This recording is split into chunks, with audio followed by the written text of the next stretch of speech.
காலை நேர பிரதான செய்திகள். செய்திகளின் ஊடாக நர்மதா சிறில் முதலில் தலைப்பு செய்திகள்.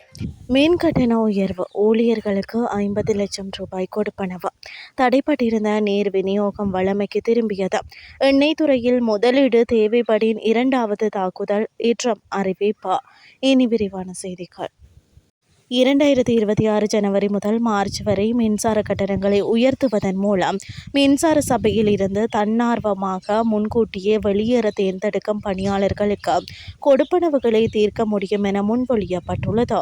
அதன் அடிப்படையில் 11,554 பில்லியன் ரூபாய்களை குறித்த பணியாளர்களுக்கு வழங்க முடியும் என்று இலங்கை மின்சார சபை பொது பயன்பாடுகள் ஒழுங்குமுறை ஆணையகத்திற்கு முன்மொழிந்துள்ளது. இந்த கொடுப்பனவுகள் 2158 பணியாளர்களுக்கு வழங்கப்பட உள்ளது. இதில் சில பணியாளர்கள் 50 லட்சம் ரூபாய் வரையில் பெற்றுக்கொள்வர் என்று மின்சார சபை கூறியுள்ளது. அம்பத்தலை நீர் சுத்திகரிப்பு நிலையத்திலிருந்து நீர் விநியோகிக்கும் பிரதான விநியோக குழாயில் ஏற்பட்ட திடீர் வெடிப்பு மற்றும் கசிவு காரணமாக கொழும்பின் பல பகுதிகளில் தடைப்பட்டிருந்த நீர் விநியோகம் தற்போது சீர் செய்யப்பட்டுள்ளதாக தேசிய நீர் வழங்கல் மற்றும் வடிகால் அமைப்பு சபை அறிவித்துள்ளது. அம்பத்தலையில் இருந்து தெஹிவளை நோக்கி செல்லும் சுமார் 60 ஆண்டுகள் பழமையான பிரதான குழாயில் ஏற்பட்ட கசிவு காரணமாக மொரட்டுவை, ரத்மலானே, கல்கிசை, தெஹிவளை, வெள்ளவத்தை, பாமன்கடை, கொலன்னாவ, முல்லேரியா மற்றும் சொய்சாபுர ஆகிய பகுதிகளுக்கான நீர் விநியோகம் தடைப்பட்டது. அத்துடன் பத்திரமுல்லை பகுதியில் குறைந்த அழுத்தத்துடன் நீர் விநியோகிக்கப்பட்டது. இந்த நிலையில் நேற்று காலை முதல் மேற்கொள்ளப்பட்ட அவசர திருத்த பணிகள் தற்போது வெற்றிகரமாக நிறைவடைந்துள்ளதை அடுத்து விநியோக கட்டமைப்புகள் வழமைக்கு திரும்பியுள்ளது.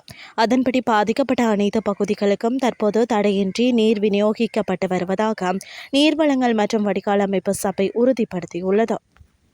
இனி வெளிநாட்டு செய்திகள்.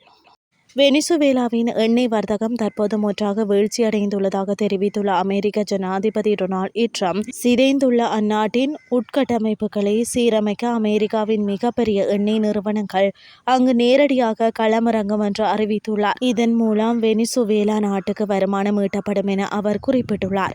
மேலும் தேவைப்பட்டால் வெனிசுவேலா மீது இரண்டாவது மற்றும் மிகப்பெரிய அளவிலான இராணுவ தாக்குதலை நடத்த அமெரிக்கா தயாராக இருப்பதாகவும் அவர் எச்சரிக்கை விடுத்துள்ளார். முதலில் 2 கட்டங்களாக தாக்குதல் நடத்த திட்டமிட்டிருந்த போதிலும் நேற்று நடத்தப்பட்ட முதற்கட்ட தாக்குதலில் பாரிய வெற்றி காரணமாக இரண்டாவது தாக்குதல் தற்போது தேவைப்படாது என தாம் கருதுவதாகவும் இருப்பினும் எதற்கும் தயாராக இருப்பதாகவும் டொனால்ட் ட்ரம்ப் மேலும் தெரிவித்துள்ளார். இத்துடன் செய்திகள் யாவும் நிறைவடைகின்றது. அடுத்த இரவு 8:30 எதிர்பாருங்கள். நன்றி.